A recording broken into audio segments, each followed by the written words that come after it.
Hello students, welcome in EDU Mantra online classes. Students, आज की अपनी इस वीडियो के माध्यम से आप सभी को सीबीएसई क्लास 9th के क्षितिज भाग 1 की पुस्तक का पहला अध्याय कवि कबीरदास जी के द्वारा लिखी गई कविता साखियाँ और शबद के प्रश्नों का अभ्यास करवाऊंगी।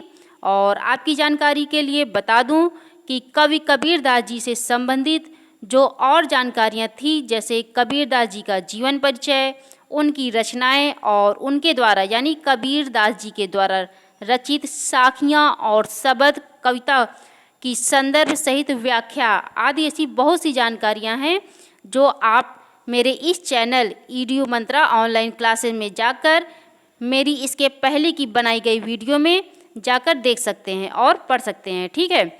और जो स्टूडेंट्स मेरे इस चैनल में अभी नए हैं और जिन्होंने मेरे इस चैनल को अभी भी सब्सक्राइब ना किया हो, वो मेरे इस चैनल को सब्सक्राइब अवश्य कर लें और सब्सक्राइब वाले बटन में जाकर बेल आइकन्स को भी दबा दें, ताकि मैं अपनी आगे की जितनी भी वीडियो को अपलोड करूं उन सभी की भी नोटिफिकेशन आपको समय समय पर मिलती रहे। और अब मैं आती हूं अपने टॉपिक पर। तो जैसे कि आप यहाँ स्क्रीन में ये देखिए, आप यहाँ स्क्रीन में देख रहे हैं, यहाँ कवि कबीरदास जी के द्वारा रचित साखियाँ कविता के प्रश्न दिए गए हैं और आज हम आप सभी को कबीरदास जी के इन्हीं प्रश्नों का अभ्यास करवाऊंगी। तो स्टूडेंट्स, आप मेरी यह वीडियो शुरू से अंत तक ज़रूर देखें और यदि मेरी वीडियो आप सभी को पसंद आए तो इसे लाइक करें और कमेंट बॉक्स में जाकर हमें कमेंट करके ज़रूर बताएं कि आपको मेरी वीडियो कैसी लगी। तो चलिए शुरू करती हूँ। और जैसा कि इसमें आगे कबीर जी के द्वारा रचित कविता साखियाँ और शबद से संबंधित प्रश्न दिए गए हैं, तो सबसे पहले मैं आपको कबीरदास जी की पहली कविता साखी के प्रश्नों को सॉल्व करवाती हूँ। तो जैसा कि आप यहाँ स्क्रीन में देख रहे हैं, ये देखिए, और इसमें पहला प्रश्न दिया गया है, मानसरोवर से कवि का क्या आशय है। तो इस प्रश्न का उत्तर यह होगा कि मानसरोवर से कवि का आशय मन रूपी पवित्र सरोवर से है, जिसमें स्वच्छ विचारधारा रूपी जल भरा है और उस जल में हंस रूपी जीवात्मा प्रभु भक्ति में लीन होकर मुक्ति रूपी मुक्ता फल चुकती है, अर्थात आत्मा इस सांसारिक माया मोह के चक्कर में न पड़कर ईश्वर की शरण में जाना चाहती है। ठीक है। तो ये था पहले प्रश्न का उत्तर। और अब दूसरा प्रश्न पढ़ती हूँ और दूसरा प्रश्न है, कवि ने सच्चे प्रेमी की क्या कसौटी बताई है। तो यहाँ पर कवि ने सच्चे प्रेमी की कसौटी बताते हुए यह बताया है कि सच्चे प्रेमी अर्थात ईश्वर को प्राप्त करने के लिए आवश्यक है कि उसको इधर उधर न ढूंढकर अपने हृदय में ढूंढना चाहिए, क्योंकि उस ईश्वर को पाते ही सारे विकार दूर हो जाते हैं और मन प्रसन्न हो जाता है, अर्थात उसके मिलने पर मन की सारी मलिनता नष्ट हो जाती है और पाप धुल जाते हैं और मन की सद्भावनाएं जागृत हो जाती हैं। तो ये थी कबीर के साखी कविता के दूसरे प्रश्न का उत्तर। और अब तीसरा प्रश्न पढ़ती हूँ और तीसरा प्रश्न है, तीसरे दोहे में कवि ने किस प्रकार के ज्ञान को महत्व दिया है।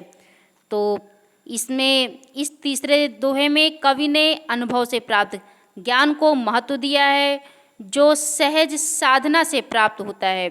और कबीर जी इस प्रकार के ज्ञान को हस्ती के समान बताया है, जिसे पाने के बाद उसका साक्षात्कार ईश्वर से सहज हो जाता है।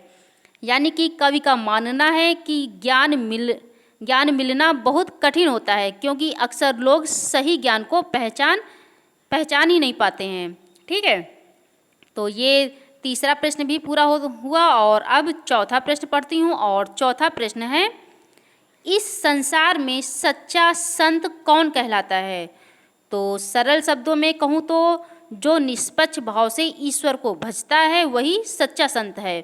और कबीर के अनुसार सच्चा संत वही कहलाता है जो सांप्रदायिक भेदभाव, सांसारिक मोह माया से दूर और सभी स्थितियों में समभाव अर्थात सुख दुख, लाभ हानि, ऊंच नीच, अच्छा बुरा वह तर्क वितर्क और बैर विरोध के झगड़े में न पड़कर निश्चल भाव से प्रभु की भक्ति में लीन रहता है, वही इस संसार में सच्चा संत कहलाता है। ठीक है, तो ये था चौथे प्रश्न का उत्तर। और अब पांचवा प्रश्न, और पांचवा प्रश्न है, अंतिम दो दोहों के माध्यम से कबीर ने किस तरह की संकीर्णताओं की ओर संकेत किया है। तो साखी के इस प्रश्न के उत्तर में देखा जाए तो अंतिम दो दोहों के माध्यम से कबीर जी ने दो तरह की संकीर्णताओं की ओर संकेत किया है, जिसमें पहला है अपने धर्म को श्रेष्ठ सिद्ध करना और दूसरे के धर्म की निंदा करना, और इसमें दूसरा है ऊंचे कुल में जन्म लेने से स्वयं को श्रेष्ठ समझना, क्योंकि मनुष्य केवल ऊंचे कुल में जन्म लेने से बड़ा नहीं होता है, बल्कि वह अपने अच्छे कर्मों से बड़ा बनता है। ठीक है, तो ये था पांचवें प्रश्न का उत्तर। और अब छठा प्रश्न, और प्रश्न है, किसी भी व्यक्ति की पहचान उसके कुल से होती है या उसके कर्मों से? तर्क सहित उत्तर दीजिए। तो यहाँ पर देखा जाए तो कबीरदास जी कहते हैं कि किसी भी व्यक्ति की पहचान उसके कुल की श्रेष्ठता से होती है, उसके कर्मों से होती है, लेकिन ऊंचे श्रेष्ठ कुल में जन्म लेने मात्र से वह श्रेष्ठ नहीं हो सकता है, उसके कर्म भी श्रेष्ठ होने चाहिए। और उदाहरण के तौर में देखा जाए तो सोने के पात्र में यदि शराब रखी हो तो सज्जन लोग उसकी निंदा ही करेंगे। यानी कि कबीर का मानना है कि कुल और कर्म की श्रेष्ठता के बल पर ही मनुष्य श्रेष्ठ बनता है। जैसे कि देखा जाए तो आज तक हजारों राजाओं जैसे कि राम, कृष्ण, बुद्ध, महावीर आदि महापुरुष जो केवल ऊंचे कुल में जन्म लेने के कारण महान नहीं बने, बल्कि वे महान बने तो अपने उच्च कर्मों से बने। इसके विपरीत कबीरदास, सूरदास, तुलसीदास जो बहुत ही सामान्य घरों में पैदा हुए थे और इन्हें पहचान में ठोकरें भी खानी पड़ी। ठीक है, इन्हें पहचान में अपनी ठोकरें भी खानी पड़ी, परंतु फिर भी ये अपने श्रेष्ठ कर्मों के कारण संसार भर में प्रसिद्ध हो गए। अतः हम कह सकते हैं कि व्यक्ति की पहचान उसके कर्मों से होती है, कुल से नहीं। तो ये था इसमें का छठे प्रश्न का उत्तर। और अब सातवां प्रश्न यानी कि साखी का अंतिम प्रश्न पढ़ती हूँ। और अंतिम प्रश्न है, काव्य सौंदर्य स्पष्ट कीजिए, जिसमें दिया है, हस्ती चढ़िए ज्ञान को सहज दुलीचा डारी, स्वान रूप संसार है भूकन दे झक मारी। और यहाँ पर आपको बता दूँ कि ये जो कविता दी गई है ये कबीर जी के द्वारा रचित कविता साखी से ली गई है। और आप सभी को बता दूं कि जो स्टूडेंट्स मेरी इसके पहले की 2 वीडियो को देखे होंगे वे इन सभी प्रश्नों के उत्तर आसानी से दे सकते हैं। और ख़ास तौर से ये 7वें प्रश्न का उत्तर आपको और ही आसान लग रहा होगा, क्योंकि मैंने साखी कविता में इस पंक्ति को बहुत अच्छे से समझाई हूँ और इसके काव्य सौंदर्य की विशेषताएँ भी बताई हूँ। मैं चाहूँगी कि जो स्टूडेंट्स मेरी इसके पहले की 2 वीडियो को ना देखे हों वो मेरे इस चैनल में जाकर देख सकते हैं, ताकि उन्हें ये सारे प्रश्न आसान लगे। ठीक है, तो चलिए इसमें का 7वां प्रश्न एक बार फिर से आपको समझा देती हूँ। और इसमें का 7वां प्रश्न है काव्य सौंदर्य स्पष्ट कीजिए। और इसमें दिया है, हस्ती चढ़िए ज्ञान को सहज दुलीचा डारी, स्वान रूप संसार है भूकन दे झक मारी। तो यहाँ पर पहले मैं आपको इस कविता का अर्थ समझा देती हूँ। जैसे इसमें दिया है, हस्ती चढ़िए ज्ञान को सहज दुलीचा डारी, स्वान रूप संसार है भूकन दे झक मारी। तो यहाँ पर हस्ती का अर्थ होता है हाथी, और सहज मतलब होता है सिद्ध या ध्यान, दुलीचा मतलब कालीन या छोटा आसन, और स्वान मतलब कुत्ता, भूकन मतलब भौंकना, और झकमारी मतलब मजबूर होना या फिर अपना वक्त बर्बाद करना। ठीक है, और यहाँ पर हस्ती का जैसे कि आगे इसका अर्थ आपको समझा देती हूँ। जैसे कि यहाँ पर इस पंक्ति में कहा गया है कि मनुष्य तुम्हें यदि सवारी ही करनी है तो ज्ञान रूपी हाथी पर सहज ध्यान के आसन का दुलीचा यानी कालीन या छोटा आसन डालकर चढ़ो, क्योंकि यह संसार कुत्ते के समान व्यंग्य करने वाले हैं जो अवसर पाकर अनायास भौंकते ही रहते हैं, कटाक्ष या व्यंग्य करते ही रहते हैं। अर्थात कहने का तात्पर्य यह है कि यदि किसी को ज्ञान है अथवा कोई ज्ञान प्राप्त करना चाहता है तो उसे अहंकार को त्याग कर ही अपनी दिशा में बढ़ना चाहिए। तो ये था इसका अर्थ, और अब इसमें का काव्य सौंदर्य भी आपको समझा देती हूँ। और इस पंक्ति के काव्य सौंदर्य में देखा जाए तो कबीरदास जी ने ज्ञानी को सहज भाव धारण करने के लिए प्रेरित किया है, और इस साखी में रूपक अलंकार का सौंदर्य दिखाई देता है, और इसमें शिल्प सौंदर्य रचना में भक्ति रस की प्रधानता है तथा सधुकड़ी भाषा दोहा छंद का प्रयोग किया गया है। और जैसे इसमें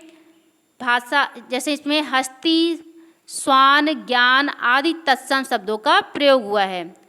ठीक है, तो ये हुआ 7वें प्रश्न का उत्तर, और कबीर जी के द्वारा रचित साखी कविता के दिए गए प्रश्नों के उत्तर यहाँ समाप्त होते हैं। और अब हम कबीर जी के द्वारा ही रचित दूसरी कविता शबद के प्रश्नों को सॉल्व करवाएंगे। और जैसा कि आप यहाँ स्क्रीन में देख रहे हैं, ये देखिए यहाँ पर कबीर जी के द्वारा रचित दूसरी कविता शबद के प्रश्न दिए गए हैं। और इसमें का 8वां प्रश्न यानी कि शबद कविता का पहला प्रश्न है। ये देखिए शबद कविता का पहला प्रश्न है, मनुष्य ईश्वर को कहाँ कहाँ ढूंढता फिरता है। तो इस प्रश्न के उत्तर में मनुष्य ईश्वर को मंदिर, मस्जिद, देवालय, काबा, काशी, कैलाश जैसे पवित्र तीर्थ स्थलों या और योग वैराग्य ज्ञान पूजा पाठ तथा विभिन्न प्रकार के धार्मिक क्रियाकलापों आदि में ढूंढता या खोजता फिरता है। ठीक है, और अब अगला प्रश्न यानी कि 9वां प्रश्न, और 9वां प्रश्न है, कबीर ने ईश्वर प्राप्ति के लिए किन प्रचलित विश्वासों का खंडन किया है। तो इस प्रश्न का उत्तर यह होगा कि कबीर ने ईश्वर प्राप्ति के लिए प्रचलित विश्वास जैसे मंदिर मस्जिद में जाकर पूजा अर्चना करना या नमाज पढ़ना अथवा योग वैराग्य जैसी क्रियाएं करना, पवित्र तीर्थ स्थलों की यात्रा करना तथा आडंबर युक्त भक्ति करके ईश्वर प्राप्ति की इच्छा करना, इन सभी प्रचलित सामान्यताओं का खंडन किया है। तो इस प्रश्न का उत्तर भी पूरा होता है। और अब शबद कविता का 10वां प्रश्न पढ़ती हूँ, और 10वां प्रश्न है, कबीर ने ईश्वर को सब श्वासों की श्वास में क्यों कहा है। तो यहाँ पर श्वासों की श्वास में से कवि का तात्पर्य यह है कि सभी जीवों की रचना ईश्वर के द्वारा ही की गई है, अतः ईश्वर का वास हर प्राणी की हर सांस में है, अर्थात ईश्वर संसार के कण कण में समाया है। इसलिए कबीर ने ईश्वर को सब श्वासों की श्वास में कहा है। ठीक है, तो ये हुआ शबद कविता के 10वें प्रश्न का उत्तर। और अब 11वां प्रश्न पढ़ती हूँ, और 11वां प्रश्न है, कबीर ने ज्ञान के आगमन की तुलना सामान्य हवा से न कर आंधी से क्यों की है। तो यहाँ कबीर ने ज्ञान की आगमन की तुलना सामान्य हवा से न करके आंधी से इसलिए की है क्योंकि सामान्य हवा में वातावरण को प्रभावित करने की क्षमता नहीं होती, जबकि आंधी में व्यापक परिवर्तन की क्षमता होती है। यानी कि देखा जाए तो सामान्य हवा में स्थित परिवर्तन की क्षमता नहीं होती, परंतु हवा तीव्र गति से आंधी के रूप में जब चलती है तो स्थिति बदल जाती है, अर्थात आंधी में वो क्षमता होती है कि वो अपने साथ में सब कुछ उड़ा सके। और इसी प्रकार ज्ञान में भी प्रबल शक्ति होती है जिससे वह मनुष्य के अंदर व्याप्त अज्ञानता के अंधकार को दूर कर देती है, अर्थात ज्ञान रूपी आंधी के आने से मनुष्य के मन पर पड़ा हुआ अज्ञान माया मोह रूपी पर्दा हट जाता है और छल कपट रूपी कूड़क नष्ट हो जाता है। तत्पश्चात मनुष्य का मन निर्मल होकर प्रभु भक्ति रूपी वर्षा में भीग जाता है। ठीक है, और अब मैं पढ़ती हूँ 12वां प्रश्न, और प्रश्न है, ज्ञान की आंधी का भक्त के जीवन पर क्या प्रभाव पड़ता है। तो ज्ञान की आंधी का भक्त के जीवन पर यह प्रभाव पड़ता है कि उसकी सारी शंकाओं और अज्ञानताओं का नाश हो जाता है और वह माया मोह के सांसारिक बंधनों से मुक्त हो जाता है और उसका मन पवित्र तथा निश्चल होकर प्रभु भक्ति में तल्लीन हो जाता है। अर्थात ज्ञान की प्राप्ति के बाद उसका या मनुष्य का मन शुद्ध हो जाता है। तो ये 12वां प्रश्न भी पूरा हुआ, और अब इसमें यानी शब्द कविता का अंतिम प्रश्न भी देख लेती हूँ। और अंतिम प्रश्न है, भाव स्पष्ट कीजिए। और इसमें पहली पंक्ति दी गई है, हित चित की द्वैथूनी गिरानी, मोह बलिंदा टूटा। और दूसरी पंक्ति है, आंधी पीछे जो जल बूटा, प्रेम हरिजन भीना। और यहाँ मैं आपको बता दूं कि ये दोनों ही पंक्ति कवि कबीरदास की दूसरी कविता शब्द से ली गई है। ठीक है, तो यहाँ पर पहले मैं आपको इसमें की पहली पंक्ति का भाव स्पष्ट करवा देती हूँ। और पहली पंक्ति है, हित चित की द्वैथूनी गिरानी, मोह बलिंदा टूटा। और यहाँ पहले मैं आपको आए हुए कठिन शब्दों के अर्थ बता देती हूँ। जैसे हित का मतलब होता है स्वार्थ, और चित का मतलब मन, द्वय मतलब दो, थूनी मतलब स्तंभ या खंबा, और गिरानी मतलब गिरानी मतलब गिरना, और बलिंदा मतलब छप्पर की मोटी लकड़ी या फिर कह लीजिए कि छत पर बांधी जाने वाली बल्ली। ठीक है, और टूटा मतलब टूटा।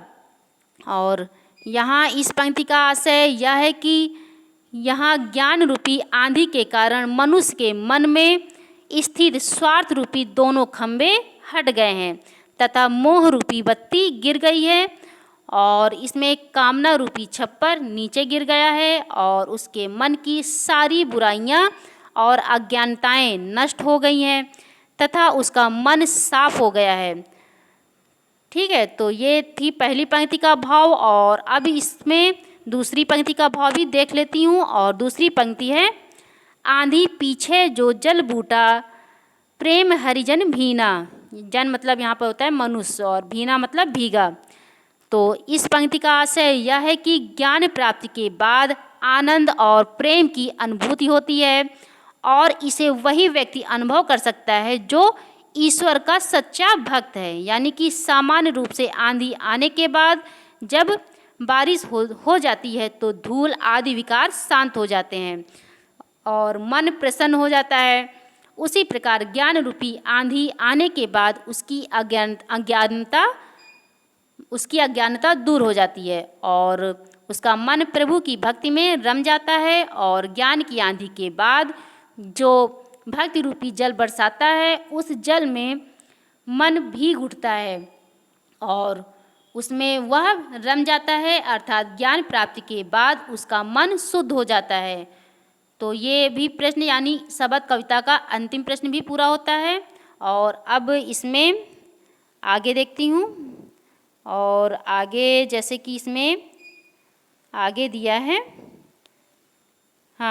है रचना और अभिव्यक्ति से संबंधित प्रश्न। और प्रश्न है, संकलित साखियों और पदों के आधार पर कबीर के धार्मिक और सांप्रदायिक सद्भाव संबंधी विचारों पर प्रकाश डालिए।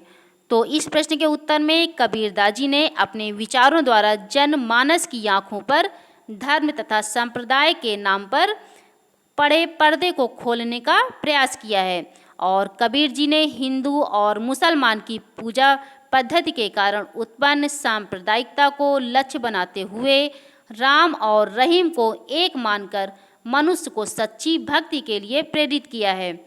और कबीर जी ने अपनी कविताओं के माध्यम से हर एक मनुष्य को किसी एक मत संप्रदाय धर्म और के फेरे में न पड़ने की सलाह दी है, क्योंकि ये सारी चीज़ें मनुष्य को राह से भटकने तथा बंटवारे की ओर ले जाती है। अतः कबीर के अनुसार हमें इन सब चक्रों में नहीं पड़ना चाहिए तथा मनुष्य को चाहिए कि वह निष्काम तथा निश्चल भाव से प्रभु की आराधना करे तो ये थी रचना और अभिव्यक्ति से संबंधित प्रश्न का उत्तर।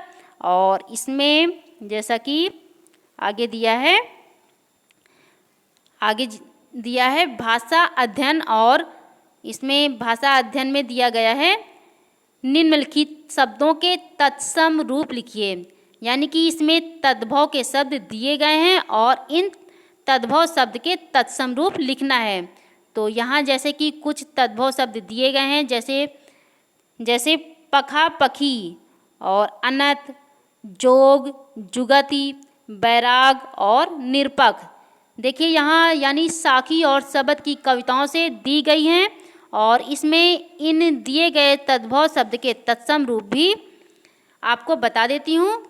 जैसे दिया है पखा पखी और इसका तत्सम रूप होता है पक्ष विपक्ष, और इसी तरह अनंत का तत्सम रूप होगा अनंत, और योग का तत्सम रूप होगा योग, और जुगति का तत्सम रूप होगा युक्ति, और वैराग्य का तत्सम रूप होगा वैराग्य, निरपक्ष का तत्सम रूप होगा निरपेक्ष या निष्पक्ष। ठीक है, तो यहाँ पर आपके पहले यहाँ पर आपको जो दिए गए हैं तत्सम और तद्भव के रूप, ये आपको आगे स्क्रीन में दे भी रखी हूँ, आप देख भी सकते हैं। तो यहाँ आपके पहले अध्याय यानी कि कवि कबीरदास जी से संबंधित सारे प्रश्नों के उत्तर समाप्त होते हैं। और आगे ये देखिए, जैसा कि मैंने अभी बताया था आपको कि सारे प्रश्नों के उत्तर यहाँ आगे मैं दे रखी हूँ। ये देखिए इस लेसन के जितने भी प्रश्न दिए गए थे अभी मैंने बताया है, उन सभी प्रश्नों के उत्तर को आप यहाँ स्क्रीन में देख सकते हैं। आप चाहे तो यहाँ स्क्रीन से में पढ़ भी सकते हैं और इसका स्क्रीनशॉट भी ले सकते हैं। ये देखिए आपको जितने भी प्रश्न मैंने अभी बताया है उत्तर, वो सारे प्रश्नों के उत्तर मिल जाएंगे। ठीक है, ये देखिए, और ये देखिए अभी जो भाषा ज्ञान में मैंने आपको समझाया है तद्भव और तत्सम, वो भी इसमें दे रखी हूँ, आप पढ़ सकते हैं। और अब मैं अपनी आज की वीडियो को यहीं पर समाप्त करती हूँ। और स्टूडेंट्स, यदि आपको ये देखिए, और आपको अपनी आप स्टूडेंट्स जैसा कि आप यहाँ अगर कोई और भी जानकारी लेना चाहते हैं तो आप हमें कमेंट बॉक्स में जाकर मुझे कमेंट कर सकते हैं। मैं आपको अपनी अगली वीडियो में ज़रूर बताऊंगी, और अगली वीडियो में मैं आपको लाल अध्यक्ष जी के बारे में पढ़ाऊंगी। ठीक है, तो स्टूडेंट्स, आज की मेरी यह वीडियो आप सभी को अच्छी लगी हो तो कमेंट करें, लाइक करें, सब्सक्राइब करें और अपने दोस्तों को शेयर करें। Thank you.